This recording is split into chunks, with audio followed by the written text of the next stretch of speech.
नमस्कार दोस्तों, आप सभी का स्वागत है। और आज हम आपके साथ चर्चा करेंगे बड़ौदा का सबसे बड़ा ओपनिंग पोल के बारे में। सबसे पहला पोल हमने 17 तारीख को किया था, जो बिल्कुल सटीक गया था। उसके बाद आज 25 तारीख है, रविवार का दिन है।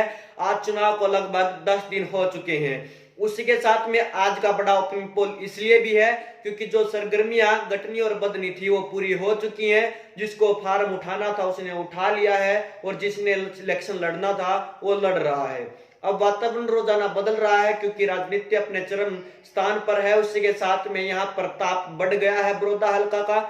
90 विधानसभा सीटों में केवल अब हर सीट के ऊपर से यही चर्चा हो रही है कि बड़ौदा को जीतने वाला ही बनेगा किंग मेकर। बड़ौदा में कौन जीतेगा सीट को, अब उम्मीदवार के फैसले तो पहले ही हो चुके हैं। अब तो यह देखना कि कांटे की टक्कर में कौन कितने से हार और जीत रहा है। हर बारे में सटीक विश्लेषण आपके साथ करूंगा। उससे पहले अगर आप हमारे चैनल पर आए हैं तो नीचे दिखाई दे रहे लाल रंग के बटन को दबाकर हमारे चैनल को सब्सक्राइब कर दें। इसके बाद आप हरियाणा के अंदर चल रही राजनीति की उठापटक और बड़ौदा के अंदर अपनी सटीक नजर रख पाएंगे। मैं हूं आपके साथ कमलदीप पत्री।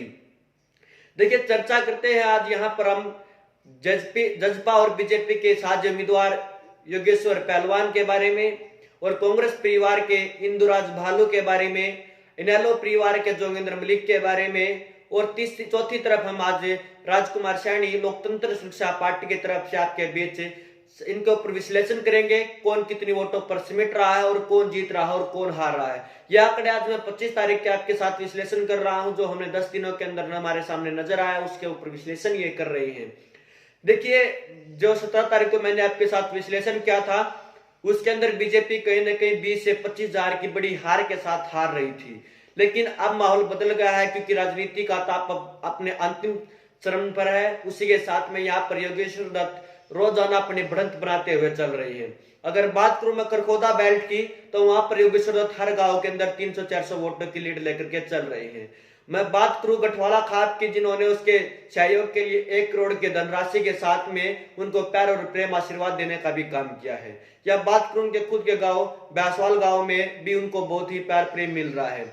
बात करूं मैं उनके गांव के ही भूपेंद्र मलिक की, जो जेजेपी पार्टी से पिछली बार उम्मीदवार रहे थे बड़ौदा विधानसभा 2019 के चुनाव में, जिनको 32,000 मत यहां पर मिले थे किंग मेकर के रूप में 2019 के चुनाव में उभर कर आए थे। उसी साथ में उनके सहयोग की बात करूं जो रोजाना उनके साथ वोट मांगने का काम कर रहे हैं। या बात करूं मैं गठवाड़ा खाद की, जिन्होंने उनको अपना लिया है। अब मैं बात करूंगा यहाँ पर इंदुराज भालू की। इंदुराज भालू कहीं ना कहीं खरखोदा बेल्ट के ऊपर कमजोर होते दिखाई दे रहे हैं क्योंकि इंदुराज भालू के बहुत सारी ऐसे रूमर्स फैल रहे हैं। कहीं पर किसी कांड के बारे में कुछ उजागर हो रहा है तो किसी तरफ किसी और कांड का उजागरता दिखाई दे रही है। उसी साथ में यहाँ पर भूपेंद्र सिंह हुड्डा अपना चेहरा आगे करके चुनाव लड़ना चाह रहे हैं, और दीपेंद्र सिंह हुड्डा अपना पहला चुनाव ये मान रहा है और लोगों से इमोशनल अटैचमेंट में यहाँ पर भाषण देते हुए कह रहे हैं कि ये मेरा पहला चुनाव है, अगर ये मैं हार जाता हूं तो घर बैठ जाऊंगा। तो इसी के साथ में इंदिराज भालू के चेहरे को पीछे रख करके चौधरी भूपेंद्र सिंह हुड्डा और दीपेंद्र सिंह हुड्डा इस चुनाव को लड़ रहे हैं। तो यहाँ पर देखना भी बड़ा रोचक होगा क्योंकि लोकसभा के बड़े कांटे की टक्कर में भी, और यहाँ पर जब मोदी की लहर थी उस वक्त भी श्री भूपेंद्र सिंह हुड्डा यहाँ से 17,000 की लीड लेकर के निकले थे। लेकिन उनके ससुराल की बात करूं खरखोदा के अंदर वो केवल कुछ ही 7,000 मतों से वहां लीड लेकर निकले थे। अन्य सभी जिलों के अंदर वो कहीं भी लीड उन्होंने नहीं ली थी। अब बड़ौदा के अंदर देखते हैं क्या वही जाट मतदाता जिन्होंने श्री भूपेंद्र सिंह हुड्डा को पहले वोट दिया था अब की बार भी कांग्रेस को चढ़ पाएंगे। दूसरी बात यह सबसे सामने आ रही है कि जिस तरह जेजेपी और बीजेपी पार्टी के उम्मीदवारों की दोनों के अगर वोट मिलाते हैं 32 और 37, दोनों के 70,000 वोटें हो जाती हैं। अगर 70,000 वोटें दोनों की श्री योगेश्वर दत्त पहलवान को चढ़ जाती हैं तो चुनाव का माहौल एक तरफा बदल जाता है। मैं कहूंगा यहाँ पर 10,000 की लीड लेकर के योगेश्वर दत्त आगे हो जाते हैं। अगर ऐसा नहीं होता है, अगर जेजेपी पार्टी का वोट ट्रांसफर नहीं होता है तो योगेश्वर दत्त कहीं ना कहीं 5 से 10,000 वोटे पीछे रहने का काम यहाँ पर हो सकता है।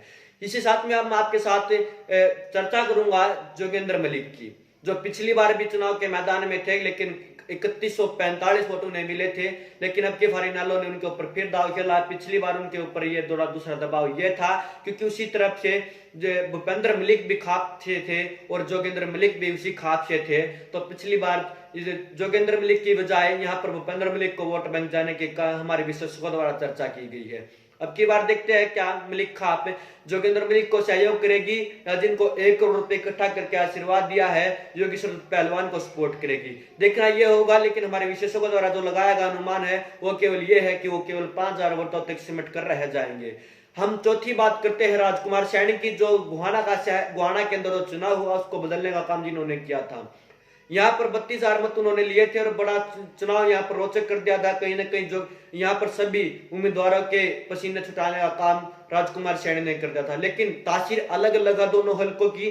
गोहाना हल्के के अंदर बीसी बहुत ज्यादा अधिक संख्या के अंदर है, तो उसी तरह बड़ौदा के अंदर जाट मतदाता 52% है, बड़ा हिस्सा जाट मतदाताओं का है।